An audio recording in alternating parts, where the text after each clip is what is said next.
সম্মানিত ভাইয়েরা, এই আলোচনা শোনার পরে শুধুমাত্র শুনে গেলাম, বিষয়টি এমন নয়। আমরা যেন আমল করতে পারি। আমল করাটা ইখলাসের সাথে আমল করতে হবে। আমরা যদি আমল করি তাহলে আল্লাহ তাআলা আমাদেরকে তার রহমতের কারণে, আমলের বরকতে আল্লাহ আমাদেরকে মাফ করে দিতে পারেন ইনশাআল্লাহ। তো আমি আপনাদের সামনে সূরাতুল আল ইমরানের 133 নম্বর আয়াতে কারিমা তেলাওয়াত করেছি।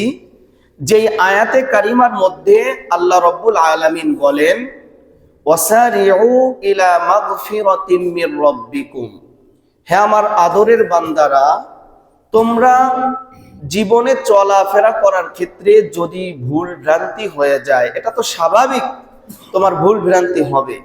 তো ভুল ভ্রান্তি যদি হয়ে যায়, তোমার অপরাধ যদি হয়ে যায়, তাহলে তুমি তোমার রবের পক্ষ থেকে ক্ষমা পাওয়ার যে মাধ্যম, এই মাধ্যমের দিকে তোমরা অতি দ্রুত ছুটে আসো। সুবহানাল্লাহ, জোরে কোন, দৌড়ায়া যাও যে তুমি অপরাধ করে ফেলেছো, গুনাহের কাজ হয়ে গিয়েছে, আল্লাহ তোমার প্রতি নারাজ হয়ে গিয়েছে, তোমার ক্ষমা দরকার। তোমার রবের পক্ষ থেকে তোমার ক্ষমার জন্য তুমি দৌড়াও।